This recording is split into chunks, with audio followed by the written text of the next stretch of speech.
स्वागत है।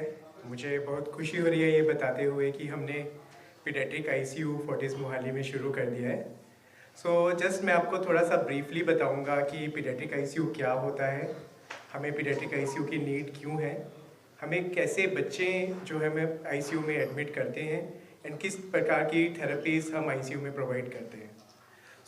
आपको अडल्ट आईसीयू से सब लोग देखा ही है, अडल्ट आईसीयू से हमें पता है, नियोनेटल आईसीयू से हमें पता है। बट द थिंग इज, जो बच्चे हैं they are not miniature adults. बच्चों की अपनी फिजियोलॉजी अलग है, बच्चों के अपने डिजीजेज अलग हैं, बच्चों की साइकोलॉजी अलग है and the presence of family, presence of parents जो बच्चों को आईसीयू में चाहिए, that is also different. So that's why हमारा unit is different. It is a specialise unit जो हम क्रिटिकली इल बच्चों के लिए यूज़ करते हैं। तो इसमें एज ग्रुप 1 मंथ से लेके 18 ईयर्स टीनेजर्स सारे इसमें इंक्लूड होता है। जो पीडियाट्रिक आईसीयू में round the clock there will be doctors, round the clock there will be train nurses and 24/7 advance monitoring होता है। एंड यहाँ पे we are equipped with advanced life saving equipment. So हम just किन बच्चों को बच्चों की आईसीयू की ज़रूरत होती है। देखो, मोटी मोटी बात यह है कि कोई भी सीरियस बच्चा, any child who is suffering from a life threatening disease need ICU care. तो कुछ मैं एग्जांपल्स देना चाहूँगा कि हम कॉमनली कैसे कैसे बच्चों को आईसीयू में देखते हैं। मान लीजिए कि कोई सीवियर इन्फेक्शन है, जैसे सेप्सिस है, कॉम्प्लिकेटेड निमोनिया है, ब्रेन के इन्फेक्शंस हैं, ब्रीदिंग प्रॉब्लम्स लाइक अस्थमा या सीवियर निमोनियाज हैं, कुछ भी electrolyte abnormalities, heart failures, liver failure, even renal failures और इवन पॉलीट्रोमास, पॉइजनिंग। कोई किसी भी बच्चे को लाइफ सपोर्ट की जब नीड होती है तो उन्हें बच्चों के आईसीयू में एडमिट करते हैं। सारे बच्चे जिनका कोई मेजर ऑपरेशन होता है, जिसको ऑपरेशन के बाद मॉनिटरिंग की ज़रूरत है, पेन कंट्रोल की ज़रूरत है, उनको भी हम पीडियाट्रिक आईसीयू में एडमिट करते हैं। सेकंड, मैं आपसे बात करना चाहूँगा कि जैसे मैंने ऑलरेडी मेंशन किया कि वहाँ पे round the clock doctors and nurses होते हैं। हम ऑर्गन सपोर्ट बच्चों को प्रोवाइड करते हैं। लेट्स से किसी बच्चे के लंग्स में निमोनिया हो गया है तो पीडियाट्रिक स्पेसिफिक एडवांस वेंटिलेटर्स हमारे पास अवेलेबल हैं। छोटे बच्चों में kidney failure, acute kidney injury के लिए dialysis, special dialysis like CRRT and peritoneal dialysis भी हमारे पास अवेलेबल है। राउंड द क्लॉक हमारे पास ब्लड बैंक का इन हाउस ब्लड बैंक है। लिवर सपोर्ट, हिमेटोलॉजिकल इमरजेंसीज के लिए हमारे पास प्लाज्मा एक्सचेंज जैसी एडवांस थेरेपीज अवेलेबल हैं। एंड इवन आई नो जो बच्चे जो शॉक में जाते हैं, कार्डियक फेलियर है, उनको bed side echo, bed side ultrasounds and bed sides invasive haemodynamic monitoring भी हम करते हैं। हमारा जो विजन है दैट इज़, हम बच्चों को जो भी बच्चे हमारे बच्चे हैं जो क्रिटिकली इल आईसीयू में आ रहे हैं, उनको हम एक वर्ल्ड क्लास ट्रीटमेंट प्रोवाइड करना चाहते हैं with a family centred approach. जो हमारे आईसीयू में वन स्पेशल थिंग इज, हम फैमिलीज को भी बच्चों के साथ ही अलाउ करते हैं, unless they are very sick और वेंटिलेटर्स पे हैं, सीडेटेड हैं, तब नहीं करते। Otherwise families can come in and stay in with their children. At the same time हमारा फोकस सेफ्टी, इन्फेक्शन कंट्रोल और क्वालिटी आउटकम्स पे बहुत ज़्यादा है। एज मैंने पहले ही मेंशन किया, बच्चों में as compare to adults functional reserve बहुत कम होता है। तो वो बहुत जल्दी रेस्पिरेटरी फेलियर में ऑक्सीजन बहुत कम हो जाना, बीपी बहुत कम हो जाना, बहुत timely we have to intervene. तो our goal is right care at the right time with the right expertise. Okay, thank you. इसी के साथ I want to tell you कि हमने अभी 6 बेडेड पीडियाट्रिक आईसीयू शुरू किया है एंड एवरी बेड में हमारे पास एडवांस वेंटिलेटर्स का फैसिलिटीज़ अवेलेबल है।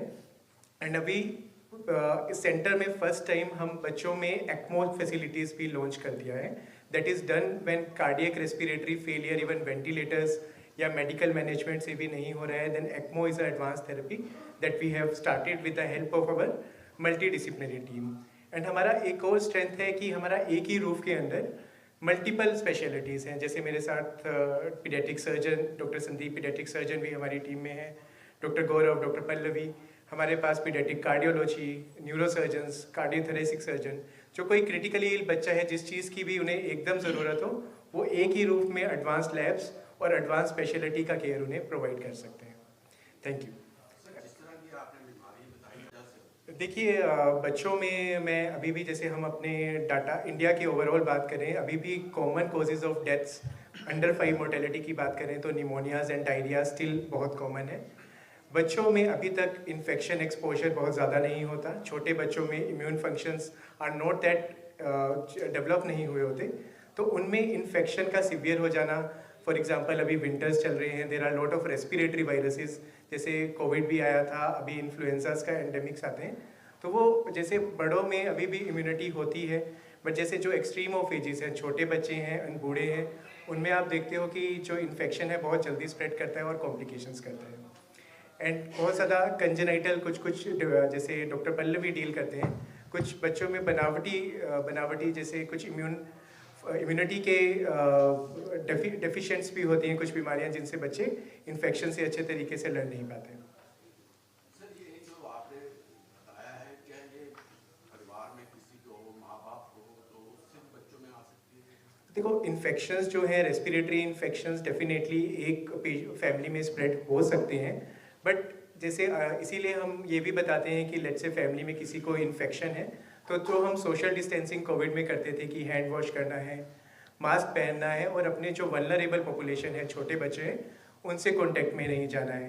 जैसे अगर ये फ्लू सीज़न चला है तो बहुत ज़्यादा ट्रैवल या बहुत भीड़ भाड़ वाले इलाकों में ये रेस्पिरेटरी वायरसेस से इन्फेक्शन प्रिवेंशन वाली प्रैक्टिसेस तो डेफिनेटली हेल्प करती हैं, और जो इन्फेक्शन फैलने का रिस्क तो रहता है।